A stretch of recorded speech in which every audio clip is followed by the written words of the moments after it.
Welcome to Roots of Today, the podcast where the past meets the present.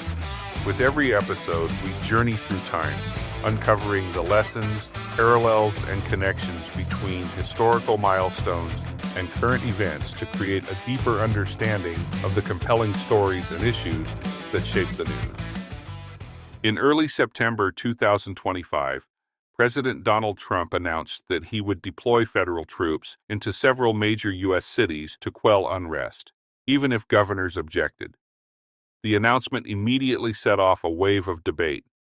Critics pointed to the Posse Comitatus Act of 1878, a law meant to prevent the use of the Army as a domestic police force. Supporters countered with the Insurrection Act of 1807, a much older law that presidents have invoked many times to justify troop deployments at home. So here's the central question for us today.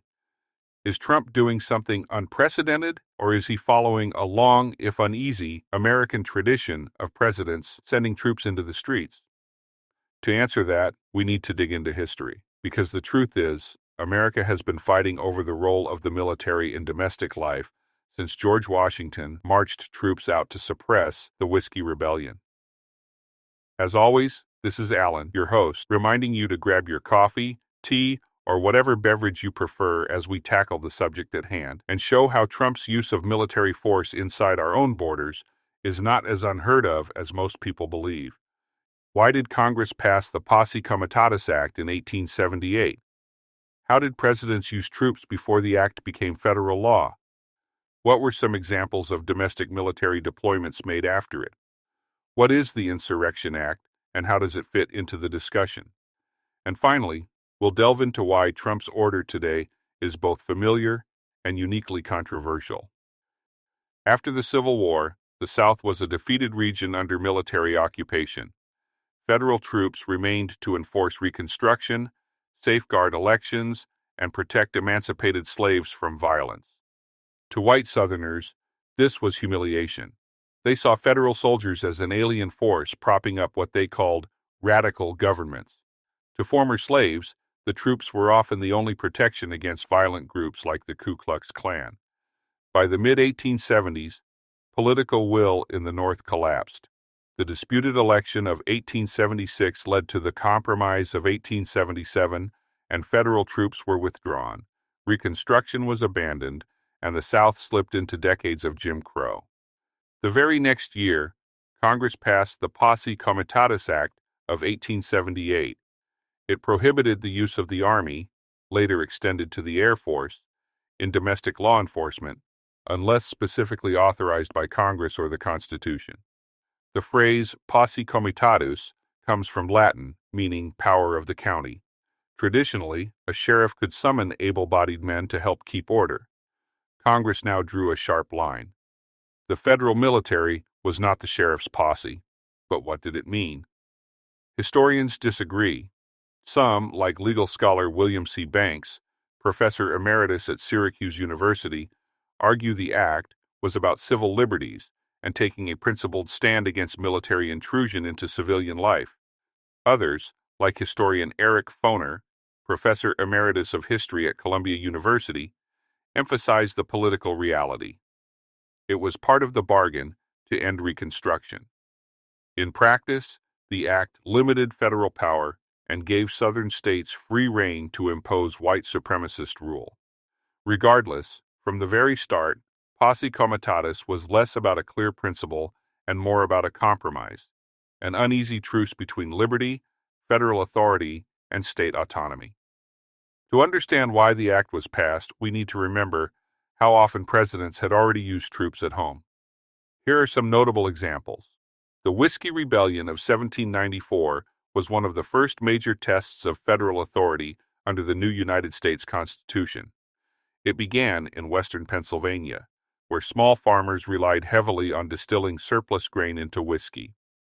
Whiskey was not only a profitable trade good, but also functioned as a kind of currency in frontier economies where hard cash was scarce. In 1791, Treasury Secretary Alexander Hamilton introduced an excise tax on distilled spirits to help pay down Revolutionary War debt. For frontier farmers, this was more than an economic burden.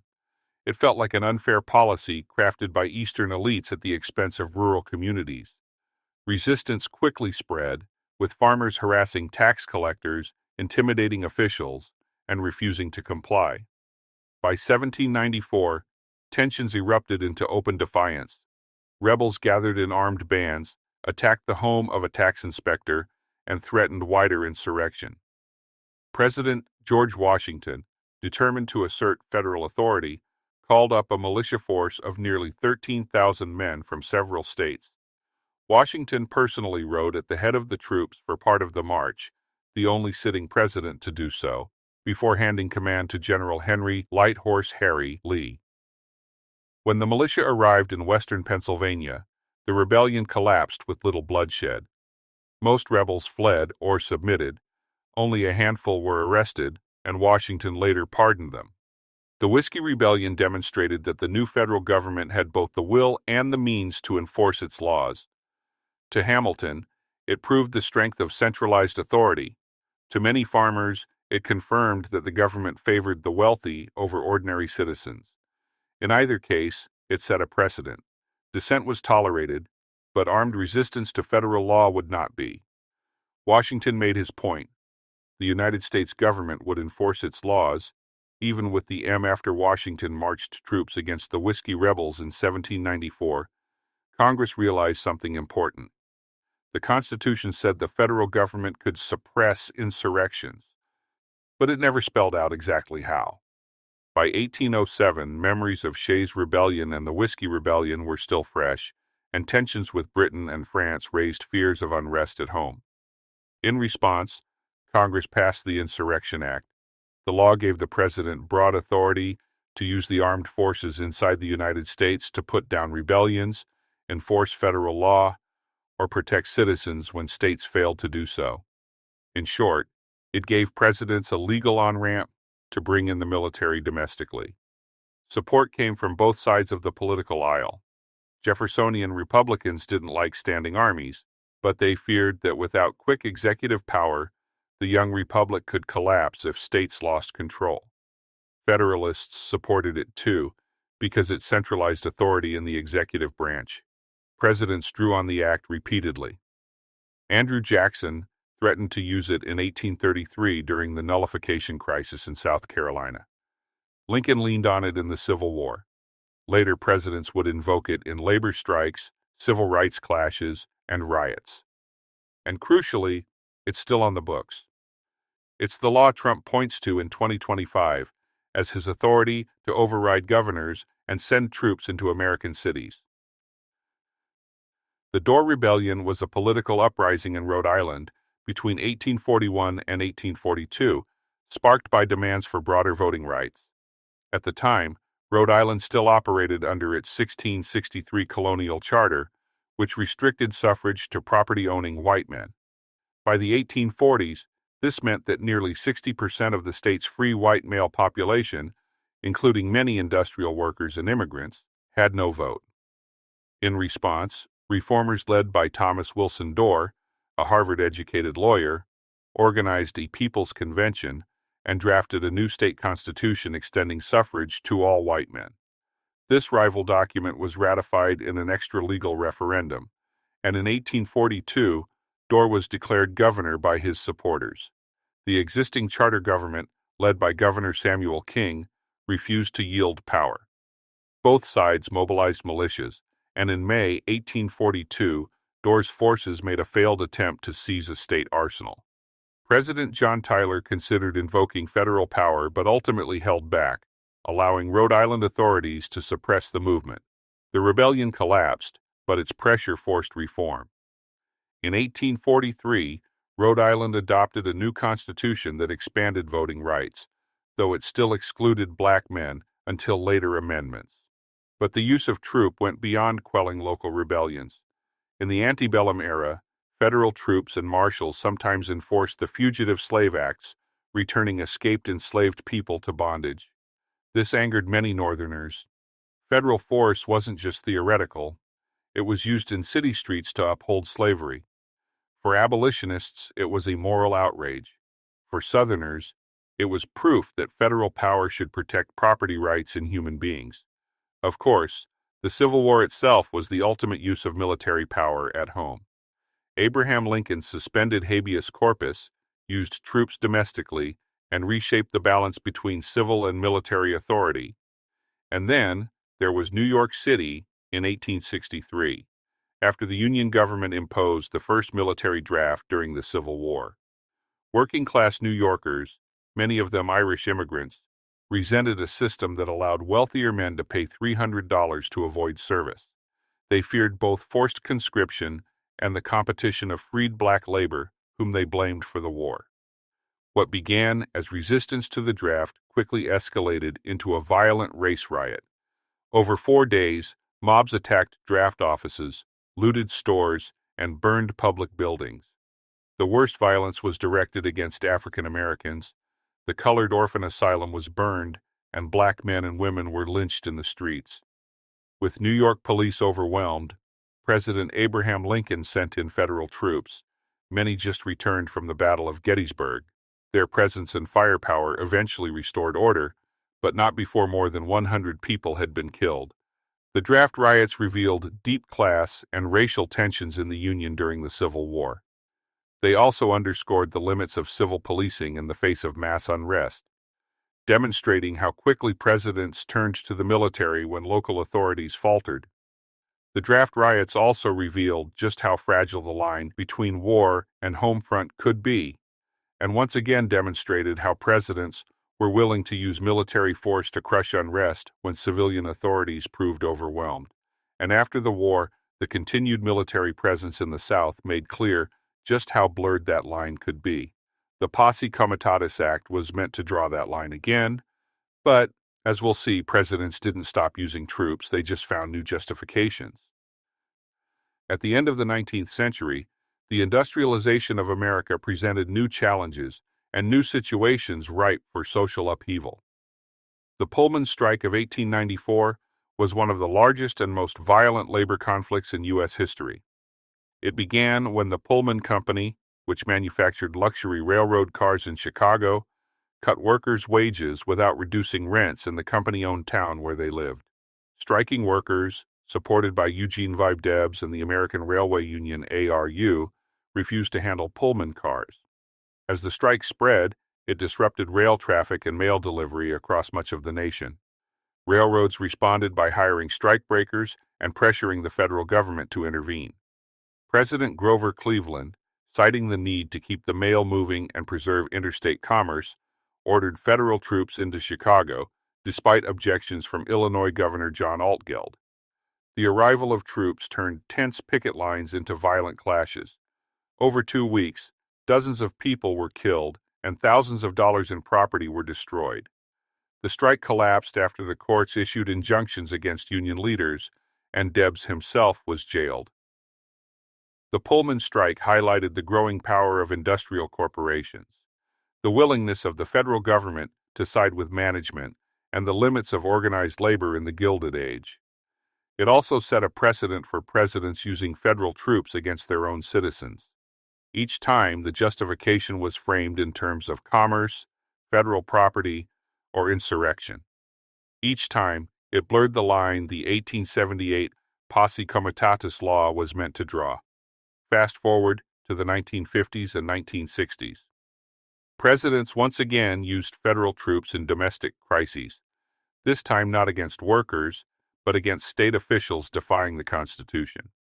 In 1957, the Little Rock School Board voted to comply with the Supreme Court's ruling in Brown v. Board of Education, 1954, and integrate Central High School. Arkansas Governor Orville Faubus resisted, calling out the National Guard to block 9 black students, the Little Rock Nine, from entering. As tensions escalated, mobs gathered outside the school, and federal authority was directly challenged. President Dwight D. Eisenhower, reluctant to intervene at first, eventually federalized the Arkansas National Guard and sent in the 101st Airborne Division to escort the students. The Little Rock crisis became a defining moment in the civil rights struggle. Images of young students braving taunts and threats under military escort shocked the nation and the world. Eisenhower framed his decision not as a civil rights crusade, but as an obligation to enforce federal law and court orders.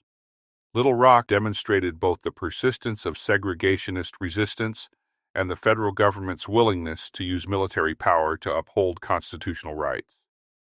It remains one of the clearest 20th century examples of troops being used domestically to enforce civil rights. There were others. In 1962, riots erupted when James Meredith attempted to enroll at the University of Mississippi. President John F. Kennedy sent federal troops to enforce his admission. A year later in Alabama, Kennedy again acted, federalizing the Alabama National Guard to ensure desegregation orders were followed. In these instances, presidents framed troop use as protecting civil rights and enforcing federal court orders, but governors and segregationists condemned it as tyranny, echoing the old language of state sovereignty. The late 1960s brought urban riots and anti-war protests. In Detroit, in 1967, after days of violence, federal troops were sent in, at the request of the governor. Nixon in 1970 even considered federal troops against campus protests, though ultimately the National Guard remained the main tool. The sight of troops and guardsmen in American streets became part of the national memory of that era, from Kent State to Watts. And it wasn't just presidents. In 1969, California Governor Ronald Reagan took matters into his own hands during the People's Park protests at UC Berkeley. After violent clashes between demonstrators and police, Reagan called in the California National Guard. Helicopters dropped tear gas. Guardsmen patrolled the campus, and the crackdown became known as Bloody Thursday. One protester was killed, and hundreds were injured. This was a state-level use of military force, not a federal deployment, so it didn't fall under the Posse Comitatus Act. But the images of troops occupying an American campus fit the same uneasy pattern. When protests boil over, leaders, whether governors or presidents, often turn to military force. In the 1990s, history decided to repeat itself. The Los Angeles riots of 1992 were sparked by the acquittal of 4 LAPD officers caught on video brutally beating Rodney King, an African-American motorist. The verdict, delivered despite the widely circulated footage, ignited outrage in a city already marked by deep racial inequality, poverty, and police community tensions. For 6 days, large sections of Los Angeles were engulfed in violence, arson, and looting. Over 60 people were killed, thousands were injured, and billions of dollars in property were destroyed. The scale of the unrest overwhelmed local police and the California National Guard. At the request of Governor Pete Wilson, President George H.W. Bush invoked the Insurrection Act and sent federal troops, Marines, and Army units into the city to help restore order. Their presence, alongside thousands of guardsmen, eventually brought the crisis under control. The LA riots left a lasting legacy. They highlighted the fragile state of race relations in America, the consequences of police brutality, and the willingness of the federal government to intervene with military force when urban unrest spiraled beyond civilian control. However, it is important to understand that presidential authority has its limits. Even before the Posse Comitatus Act, the Supreme Court had set a principle. Civilians cannot be tried by military tribunals if civilian courts are open. In 1866, in Ex parte Milligan, the court said military power must yield to civil authority in peacetime. It was a strong statement, though one often ignored in wartime crises. There are other examples. In 1932, in Serling v. Constantin, the court ruled that even governors' emergency powers were subject to judicial review. But here's the catch. Courts rarely act in the moment. They review after the fact, which means presidents often get away with stretching the law, at least in the short term. Another important case was the 1952 Youngstown Sheet and Tube v. Sawyer decision. During the Korean War, President Truman tried to seize the steel mills to avert a strike. The Supreme Court said no. Justice Robert Jackson's famous concurrence laid out 3 zones of presidential power: strongest when acting with Congress, weakest when acting against Congress, and a zone of twilight when Congress is silent. That framework still shapes how we think about presidential emergency power today. It is important to remember that the Posse Comitatus Act is not the only law that deals with the use of federal troops in domestic affairs. As mentioned earlier, the other, and the one used by past presidents to ignore Posse Comitatus, and the one being used by President Trump today, is the Insurrection Act of 1807. It predates Posse Comitatus and provides broad exceptions. Presidents can use troops to suppress rebellion, enforce laws, or protect civil rights. It's been invoked many times: Lincoln in the Civil War, Eisenhower in Little Rock, Bush in Los Angeles, and Trump today. And while some pundits like to point out that the law is an old law, the Constitution is older. The age of the law is irrelevant in this case. Also, the National Guard muddies the waters. When under state control, it's not covered by Posse Comitatus. But once federalized, it is, unless, of course, the Insurrection Act is invoked. All this means the Posse Comitatus Act is not an absolute ban. It's more like a guideline, with loopholes presidents have used for nearly 150 years. As UC Berkeley law professor John Yoo once wrote, presidential emergency power tends to expand until someone stops it. And often, no one does. Trump insists he can deploy federal troops under the Insurrection Act, even if governors resist. He frames it as restoring order and protecting citizens from chaos. Opponents argue this undermines state authority, militarizes policing, and risks eroding civilian trust. Unlike Eisenhower or Kennedy, Trump's action is not about enforcing civil rights or court orders. Unlike Bush in 1992, he lacks state consent. His order sits at the intersection of history and escalation. It has precedents, but it also pushes past them. Here's the paradox. Americans have always distrusted standing armies at home, yet presidents have repeatedly used them in times of crisis. The Posse Comitatus Act of 1878 was supposed to set a boundary, but exceptions, loopholes, and political necessity have blurred it again and again. Trump's 2025 order is not without precedent, but by acting unilaterally against governors' wishes and without a clear constitutional imperative like protecting civil rights, it represents one of the most controversial uses of domestic military force in American history. There is one more facet to this issue that no one is talking about, and this is important. Police work is not the same as military service. The objectives are different, the training is different, the responsibilities are different. Restoring order through martial law or curfews is not the same thing as policing. When you use soldiers to do police work, you essentially get a lot of unqualified cops that bring with them heavier firepower and no experience in civilian policing. That's a bad combination. The only reason to accept it is if the alternative is even worse. And that, in the end, is the dilemma at the heart of the Posse Comitatus Act, the Insurrection Act, and the debate we face today. That concludes this week's episode. As always, if you'd like to dive deeper, I've posted a full list of sources and further readings in the show notes at rootsoftoday.blog. If you find this podcast informative or entertaining, please like and subscribe on whatever platform you use to listen. The same goes if you tune in on YouTube. Also, if you have anything you would like to add to the conversation, or if there is a topic you would like to see covered on this show, please leave a comment. Until next time, remember this: get informed and fight to keep your political representatives accountable. Your freedom depends on it.